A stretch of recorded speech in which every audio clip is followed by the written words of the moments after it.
The officer's hand was already inside my glove compartment when his fingers closed around the lanyard. He pulled it out slowly. A laminated ID badge, a city seal embossed in gold. 4 words printed beneath my photograph in clean black type. Chief of Police. Officer Briggs went very still. The traffic on Meridian Avenue kept moving, indifferent. I had been standing spread-eagle against the driver's door of my G-Wagon for 11 minutes, palms flat against the warm black paint, watching him tear through my belongings in my peripheral vision, while his partner stood 10 feet back, arms crossed, saying nothing. I hadn't said a single word. I had been waiting for exactly this moment. But to understand why I stayed silent, why I stood there in a pressed charcoal shirt, while a uniformed officer dismantled my car on a public street in broad daylight. You need to go back 3 weeks, to the afternoon I got the phone call that changed the direction of my life. I was in my office in Atlanta when Deputy Mayor Sandra Reyes called. I had been with the Atlanta PD for 19 years. Started as a patrol officer in Zone 3, worked homicide for 7 years, made lieutenant, then commander, then deputy chief. I knew the job from the ground up, from the smell of a crime scene at 2 in the morning to the political theater of a city council budget meeting, from the weight of a rookie's first week to the specific exhaustion of sitting across from a grieving family and having no good words to give them.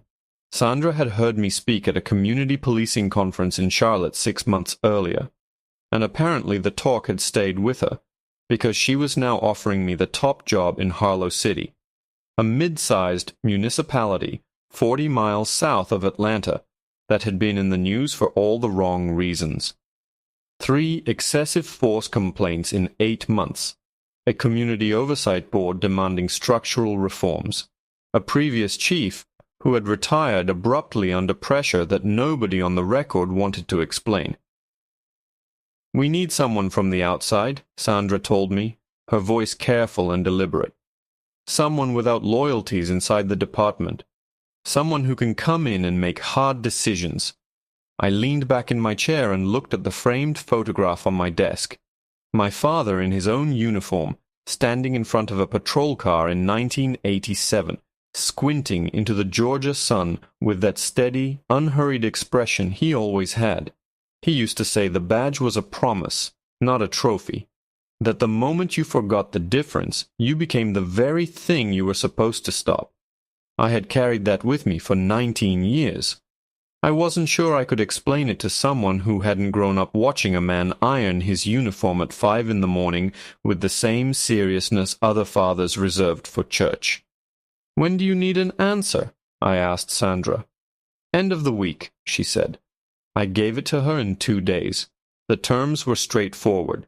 I would start officially on Monday, March 9th. My appointment had been announced in a city press release on Friday, but it was a small story, a local government page item, the kind that gets 3 column inches and no photograph. I drove up from Atlanta on Sunday afternoon with a car full of boxes, checked into the extended stay hotel off the highway, and spent the evening reading the department's internal review files that Sandra had forwarded to my personal email. The hotel room smelled of industrial cleaner and the faint ghost of someone else's takeout. I sat at the small desk with the files open on my laptop and a gas station coffee going cold beside the keyboard. The files made for uncomfortable reading. There were names in those incident reports, patterns, dates that clustered around certain shifts, certain precincts, certain officers, complaints that had been filed, reviewed, and closed with a single word, unsubstantiated. I had seen this architecture before. Not malice exactly, or not only malice, but something more institutional, the way a building settles over decades until the cracks in the foundation become load-bearing. One name appeared 4 times in 4 separate incidents spanning 14 months. Officer D. Briggs, badge number 1147. I set the laptop aside sometime after midnight and lay in the unfamiliar dark, listening to the highway noise bleed through the thin walls. I wasn't angry yet. Anger is an instrument, and like any instrument, it works best when you pick it up at the right moment. What I felt then was quieter, a kind of focused, measured recognition. I knew the type. I had managed the type before, in different precincts, different cities, the same essential shape. The question was always the same. How deep does it go, and who has been protecting it? Monday morning I planned to drive straight to the precinct for my official introduction. I had my suit hanging in the back, my credentials in my jacket pocket, the formal letter of appointment from the mayor's office in an envelope on the passenger seat. I stopped first at a gas station on Meridian Avenue. The G-Wagon needed fuel. I needed better coffee than what the hotel provided, and I took my time inside, reading the labels on 2 different roasts with the unhurried ease of a man who has 40 minutes to spare. Outside, the morning was gray and cool, the kind of March morning that can't decide whether it wants to be winter or spring. I was pulling back onto Meridian, still 2 miles from the precinct, when I saw the lights, blue and red, filling my mirrors with their urgent, rotating insistence. No siren, just the lights, abrupt and unambiguous. I pulled over immediately. Smooth, deliberate, right indicator on, both hands visible on the wheel before I even came to a full stop. I had done this before. Every black man who drives a nice car and lives long enough does this enough times that it becomes muscle memory. Not submission, not fear exactly, but a careful choreography designed to minimize the variable you cannot control. I kept my breathing even. I set the coffee in the cup holder. I waited. The officer took his time getting out of the cruiser. I watched him in the side mirror. Tall, mid-40s, a slight forward roll to his walk that said he was used to his own authority going unquestioned. He came up on the driver's side and I had the window already down. "License and registration," he said. No greeting, no explanation, no reason offered because no reason felt necessary to him. I handed both over without a word. My license still had my Atlanta address. I hadn't had time to update it yet. My hands were perfectly steady. "You know why I stopped you?" he asked, studying the license without looking at me. "No, sir," I said. "I don't." He let the pause stretch just long enough to make it a statement. "Failure to signal." I had signaled. I always signal. But I said nothing because this wasn't the moment. This was still the setup, not the conclusion. What followed was the slow, methodical escalation I recognized from both sides of it, designed to provoke a reaction, any reaction, that could then justify whatever came next. He ran my plates. He returned and asked if I had any weapons in the vehicle. He asked where I was coming from, where I was going, why I was in Harlow City when my license said Atlanta. His partner had gotten out of the cruiser now and positioned himself on the passenger side, hands loose at his sides, watching with the careful blankness of a man who has learned not to volunteer opinions. "Sir." Briggs's voice had settled into a particular register, not loud, not aggressive, but carrying an undertone like a door closing. "I'm going to ask you to step out of the vehicle." "Am I being detained?" I asked, quiet and even. Something shifted in his face, a tightening. "Step out of the vehicle, sir." I got out. I stood with my hands visible, my back straight, my face neutral. I was aware of how I looked standing beside a $120,000 SUV on a public road, while a Harlow City officer in a pressed uniform told me to put my hands on the door. I put my hands on the door. "I'm going to conduct a search of the vehicle," Briggs said behind me, "for officer safety." There was no probable cause. We both knew it. His partner knew it. I heard the slight shift of the man's weight on the gravel, a small, uncomfortable movement, the kind a body makes when the mind decides to look away from something it doesn't want to see. But he said nothing. He stood there, and that silence was its own kind of answer about the culture I had inherited. Briggs opened the driver's door. I listened to him moving through the car. The center console, the door pockets, behind the back seat. I counted my breaths, slow and deliberate, the way my father had taught me when I was 16, and furious, and he had put one large hand on my shoulder and said, "Stay present, stay still, let the moment become what it's going to become." I had not always been good at following that advice. I was better at it now. 11 minutes. Then the sound of the glove-box latch, the slight resistance of the compartment opening, the rustle of papers, and the soft click of a laminated card catching on the edge of the tray. And then nothing. The silence stretched 4 full seconds, long enough that even his partner took a half-step forward to see what had stopped Briggs dead. I didn't turn around. I waited. "Sir," Briggs said, and his voice had changed entirely.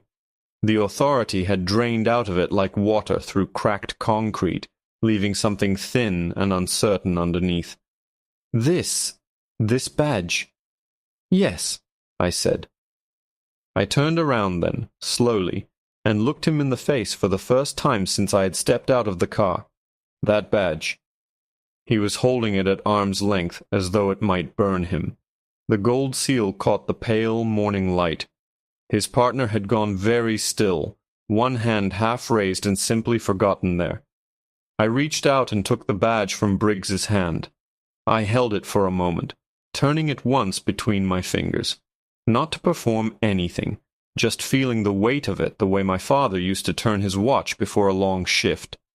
Then I looked at Briggs again, and I let the silence do what words couldn't do yet. "Put everything back," I said. My voice was so quiet that the passing cars nearly drowned it out. "The way you found it." His mouth opened. Nothing came out. "Everything," I said. "The way you found it." Briggs bent back into the car. I stood with the badge in my hand and watched him replace each item he had disturbed. The registration folder, the folded highway map I kept for no particular reason, the charging cable, the small blue umbrella in the door pocket. His movements had changed. Precise now, deliberate. The arrogance had evaporated so completely it was almost disorienting, as though a different man had climbed out of the same uniform. His partner was staring at the asphalt. When Briggs straightened and closed the door, neither of us spoke for a long moment. A delivery truck rumbled south on Meridian. Somewhere down the block a dog was barking at something it would never catch. "I'll see you at the precinct," I said. 9 o'clock briefing. Don't be late." I got back into the G-Wagon, put on my signal, both hands on the wheel, unhurried, and pulled back into traffic.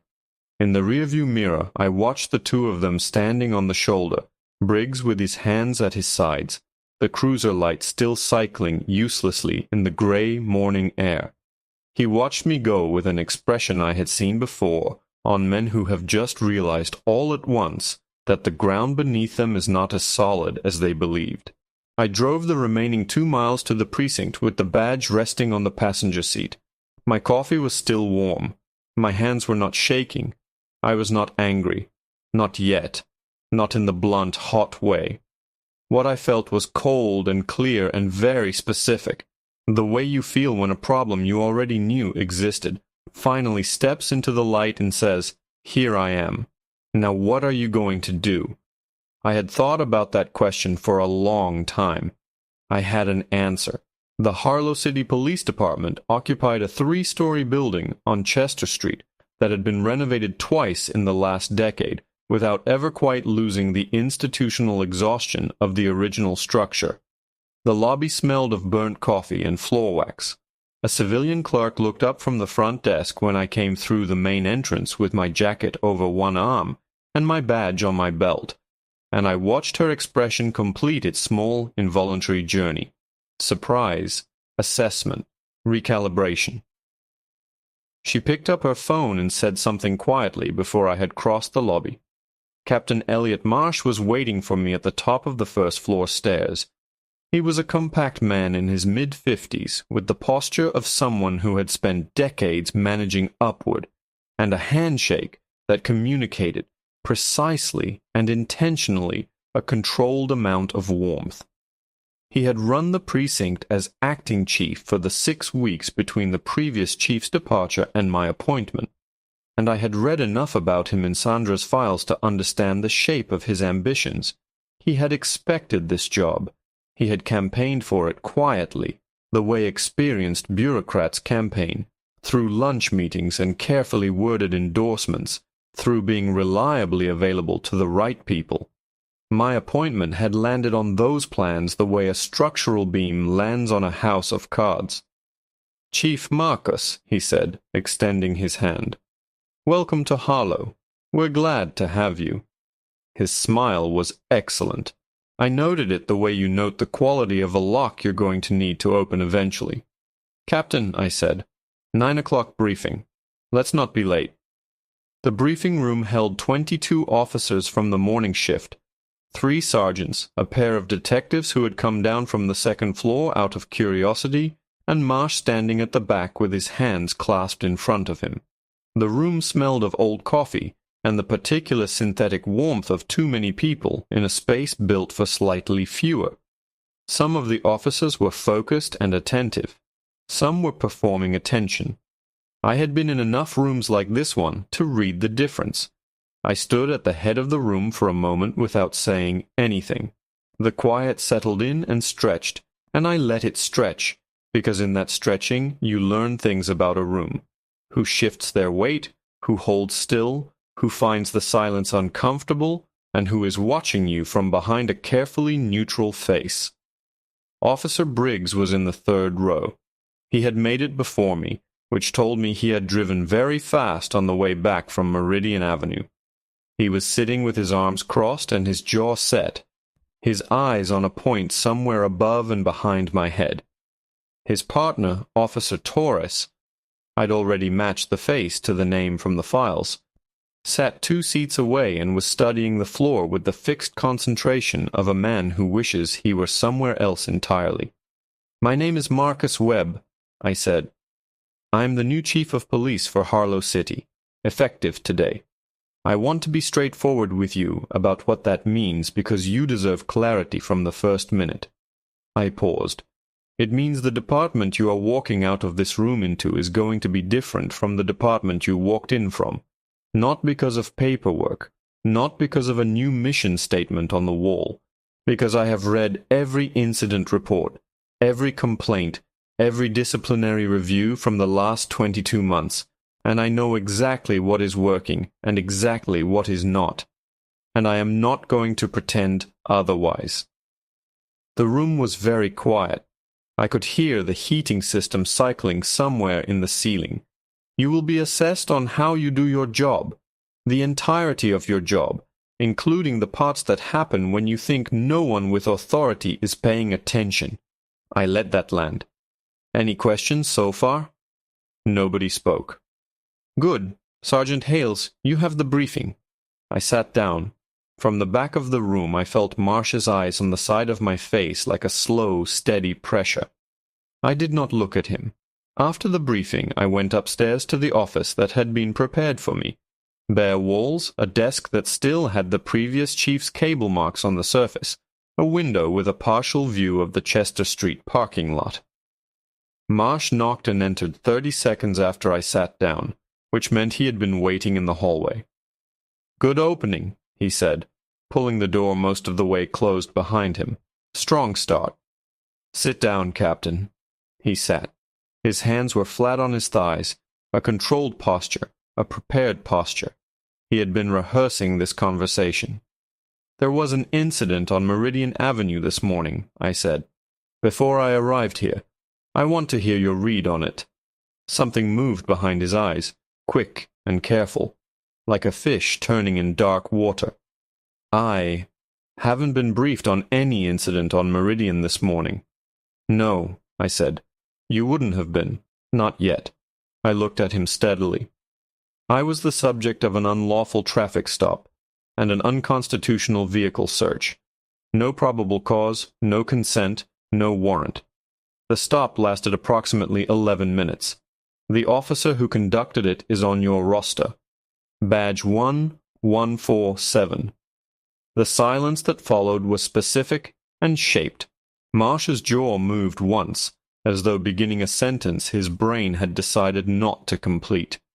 "I want Briggs in this office at 2 o'clock, I said, "with his sergeant, and I want Internal Affairs notified before noon. Not after. Before." I opened the folder on the desk in front of me. The incident reports I had been reading the night before in the hotel room. I turned it so the top page faced him. "I also want to discuss these." He looked at the page. He recognized it. I could see that in the specific way he didn't react to it, the careful blankness of a man seeing something he already knows. "These are closed cases," he said. "They were closed cases," I said. "Captain, I'm going to ask you a direct question, and I'd like a direct answer. How many of these complaints crossed your desk before they were marked unsubstantiated?" The heating system ticked in the ceiling. Outside the window, a car reversed out of the parking lot. "That was the previous chief's call," Marsh said, and his voice had flattened into something administrative, the tone of a man distributing responsibility as evenly as possible across a surface large enough to absorb it. "I advised on some of the reviews, but the final—" "How many," I said, quiet as a door closing, "crossed your desk?" He was still for 4 full seconds. "Most of them," he said. I nodded once. "Thank you for that." I closed the folder. "You're going to help me fix this. The way you do that, the transparency with which you do that, will determine what your role looks like going forward. We'll talk more tomorrow. That's all for now." He stood. He wanted to say something. I could see the shape of it forming. But he thought better of it and left, pulling the door firmly shut behind him, a man trying to restore the feeling of control through the one small action still available to him. At 2 o'clock, Officer Briggs came into my office with Sergeant Dana Kim, a compact woman in her early 40s whose face had the neutral, unhurried expression of someone who has long since made peace with the fact that her job occasionally requires her to be present for other people's reckonings. Briggs sat across from me with his arms crossed, chin slightly elevated, the posture of a man who had decided, somewhere between the parking lot and this chair, that the best defense was a certain compressed defiance. "Officer Briggs," I said, "you stopped my vehicle this morning on Meridian Avenue at approximately 8:42. "I observed a failure to signal," he said. "I signaled," I said. "But that's not the primary issue. The primary issue is the search. Walk me through your justification." His jaw tightened. "Officer safety." "Officer safety," I repeated. The two words sat between us in the room for a moment like objects left on a table. "You searched my vehicle without probable cause, without consent, without a warrant, and without any articulable, reasonable suspicion of criminal activity. You conducted this search on a man who had committed no traffic violation and offered no resistance. The legal term for what happened this morning is an unconstitutional search. The practical term is that it is Exhibit A in a pattern of behavior that appears 4 times in this department's disciplinary record under your badge number." His composure fractured then. Not all at once, but in the specific, visible way that composure fractures when a man realizes that the authority he believed was protecting him has not only failed to protect him, but is the source of the prosecution. He looked at me the way a man looks when the floor reveals itself as a trapdoor. You didn't identify yourself," he said, and even as the words came out, I could see him recognize their inadequacy. "No," I said. "I didn't. I was a black man in an expensive car, and I wanted to see exactly what that looked like in Harlow City before I introduced myself. I let that sit. Now I know." Sergeant Kim's expression had not changed, but she had gone very still in the way that people go still when they are absorbing something that will require processing later, somewhere private. "Internal Affairs has been notified," I continued. "An investigation is open. You are on desk assignment pending the outcome. Your badge and service weapon will be surrendered to Sergeant Kim before you leave this building today." Briggs's mouth opened. "The investigation will be fair," I said. "You'll have full due process. But I want to be honest with you. I was there. I know what happened. And this department is going to be defined by what it does next, not by what it's been doing quietly for the last 22 months. I closed the folder. That's all." He stood, and for a moment he hovered there in front of the desk with the suspended quality of a man whose next move has been removed from him. Then Sergeant Kim put one hand briefly on his forearm, not gently but firmly, and steered him toward the door. The investigation moved quickly because investigations move quickly when the person who conducted the review was also standing on the sidewalk during the stop in question. Torres gave a full statement within 48 hours, quietly, in Kim's office, with the careful relief of a man who has been waiting to tell the truth for longer than he wants to admit. He described 7 other stops over the preceding 10 months that had followed the same pattern. Vehicles driven by black men in Harlow City's wealthier zip codes, pretext stops, searches conducted under claimed officer safety, nothing found, no charges filed, the incidents recorded and filed, and marked routine. He named 3 additional officers. He named a sergeant who had known and said nothing. That sergeant was Marsh's man. That was the second layer, the one that turned the whole picture inside out. Marsh hadn't just closed the complaints.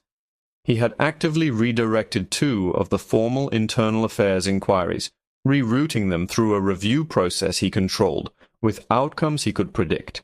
He had been running cover for a small, deliberately maintained culture inside the patrol division, for reasons that came into focus once the city's financial crime unit started looking at the records he had also been managing. 3 of the officers involved in the stops had, separately, been conducting off-the-books tows of impounded vehicles through a private lot with financial ties to a shell company that, after 4 days of paperwork, turned out to have Marsh's brother-in-law's name in the founding documents. The money wasn't the point. The money was almost beside the point. The point was that it was all connected. The stops, the closed complaints, the diverted investigations. The money, woven together into the specific, patient architecture of a culture that had been allowed to grow in the dark for long enough that it had started to believe the dark was permanent. I sat in my office on Thursday evening, 6 days into the job, with the IA file and the financial review and Torres's statement and 3 additional testimonies spread across the desk in the amber light of the single lamp. And I thought about my father ironing his uniform at 5 in the morning. He had spent 30 years in the job. He had known always that the badge was a promise. But he had also known what it cost to keep a promise in a system that sometimes treated promises as optional. He had never told me it would be simple. He had told me it would be worth it. I had asked him once when I was 22 and still deciding whether to apply, whether he ever regretted it. He had looked at me with that steady, unhurried expression, and said, "The ones I couldn't help stayed with me, but the ones I could, those stayed too." I gathered the papers into their folders. I called Sandra Reyes. She picked up on the second ring, and I could hear from the quality of her silence when I told her what we had that she had suspected something in this range, but had hoped she was wrong. We talked for 35 minutes. By the end of the call, the mayor's office had been briefed, the city attorney was looped in, and the formal referral to the state attorney general's office was being drafted. Marsh was placed on administrative leave the following morning. He came into the building at 7:45 to find Sergeant Kim waiting for him at the lobby entrance with 2 other officers and a letter from the city attorney. I watched from the second-floor landing as he read it. He looked up once, directly at me, with an expression I recognized, the same expression Briggs had worn on the shoulder of Meridian Avenue, the same essential shape. A man registering, all at once, that the ground he has been standing on has been reclassified. He started to speak. Kim held the door. The months that followed were not clean or simple, because nothing systemic ever resolves cleanly or simply. There were union proceedings and city council hearings and a news cycle that required careful management. 3 officers were terminated. 2 were suspended with mandatory retraining as a condition of reinstatement. Marsh resigned in lieu of termination and became the subject of a state criminal investigation that, 6 months later, resulted in charges on 2 counts of official misconduct and 1 count of obstruction. His brother-in-law's company was dissolved. The impound lot was closed. Torres remained on the force. He completed a department-wide implicit bias training program that I had brought in from a national consultant, then voluntarily became one of its facilitators for new recruits. I don't know what happened inside him during those 48 hours before he came forward. I suspect I never will. But I know what happened after, and after is what counts. I drove home on a Tuesday evening in late July, 4 months into the job, down Meridian Avenue. The evening light was long and golden on the storefronts, the kind of summer light that makes even ordinary things look considered. I stopped at the same gas station, walked in, and stood for a moment reading the labels on the coffee roasts with the same unhurried ease as that gray March morning. I bought the dark roast. I got back into the G-Wagon and sat for a moment with both hands on the wheel before starting the engine. On the passenger seat, where the badge had rested that morning 4 months ago, there was now a photograph my assistant had framed for me as a small welcome gift. My father in his uniform, 1987, squinting into the Georgia sun. I had propped it against the dashboard because the office already had one, and I liked having him in the car. His steady expression keeping me company on the commute. I looked at it for a long moment in the evening light. My phone rang. Atlanta area code. My father's voice, unhurried as always. "How's the new city treating you?" I looked at Meridian Avenue through the windshield, the traffic moving, the evening light on the storefronts, the ordinary beautiful resilience of a city that didn't know yet how different it was about to become. "Getting there, Dad," I said. "Good," he said. "You'll get it right." I started the engine, put on my signal, and pulled into traffic. The coffee was still hot.